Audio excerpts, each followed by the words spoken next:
बड़ा एक अफसोसनाक वाकया जो डोनाल्ड ट्रंप ने साइन कर दिए, क्या मगरिब के माथे पर ये कलंक का टीका है या फिर मुस्लिम उम्मा सिर्फ बयानात ही देगी और उसके बाद ये मामला खामोशी की जानिब चला जाएगा? बहुत बहुत शुक्रिया आसमा। देखिए, इसमें सबसे पहले तो एक तारीख की हकीकत होती है, उसको हमें ज़रा समझने की कोशिश करनी चाहिए।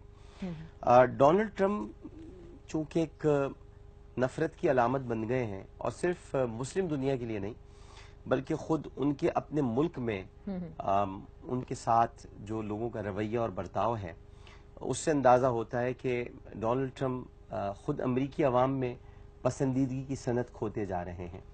लेकिन कुछ तारीखी हक़ाइक़ होते हैं, उनको हम नहीं झुठला सकते। मसला ये है कि हम जज्बात की बुनियाद पर और यानी मजहबी अकायद को बालाए ताक रखते हुए कि मजहबी अकायद हमने दूर रख दिए, बस जज्बात आगे हैं। कुछ मजहबी अकायद का भी तकाजा होता है। अच्छा, मजहबी अकायद क्या होते हैं? मजहबी अकायद ये होते हैं कि आप जो दीगर फेथ हैं, इन दीगर फेथ से मुराद ये कि जो दीगर अकायद के मानने वाले अफराद हैं, उनका भी एहतराम करें। मैं ये लफ्ज माइनॉरिटी से बहुत चिढ़ता हूँ, क्योंकि कायद आजम भी चिढ़ते थे।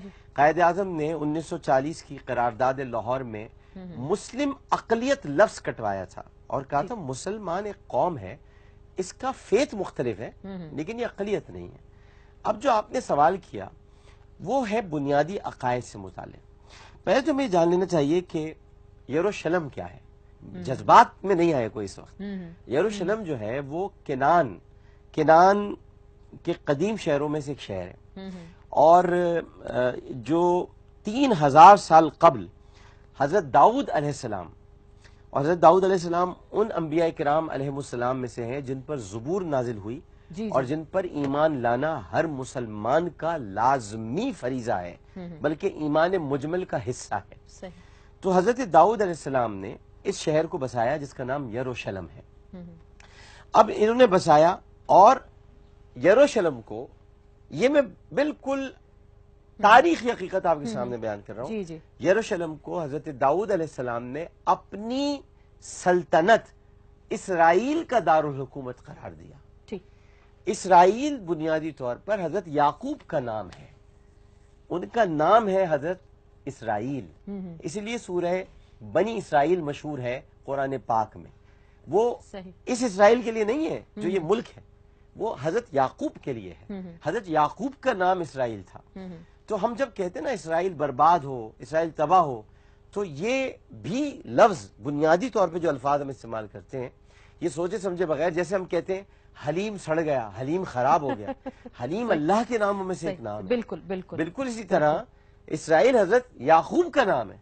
तो एक तो इसराइल को बुरा भला कहते वक्त ये जरा थोड़ी सी बारीक लकीर खींच ली जाए कि हम एक मुल्क को तसव्वुर करते हुए बात कर रहे हैं। हम हजरत इसराइल हजरत याकूब का नाम है। तो अगर यरूशलेम को दारुल हुकूमत करार दिया गया है हजरत इसराइल के नाम पर, तो बिल्कुल दुरुस्त है, यही हजरत दाऊद ने किया था। लेकिन अगर किसी मनफी फिक्र के तहत और दो कुव्वतों को, तहजीबों के तसादुम की तरफ बढ़ते हुए या क्रूसेड के लिए इसका नाम रखा गया है, तो बिल्कुल गलत है ये। दोनों सूरतों में, पहली सूरत में सही है क्योंकि हजरत दाऊद ने हजरत इसराइल के नाम पर इसराइल को, यरूशलेम को इसराइल का दारुल खिलाफा बनाया था, और दूसरी सूरत में अगर तहजीबों के तसादुम की बुनियाद पर और क्रूसेड की बुनियाद पर यह नाम रखा गया है या दारुल हुकूमत करार दिया गया, तो यह गलत है, मुनासिब नहीं है।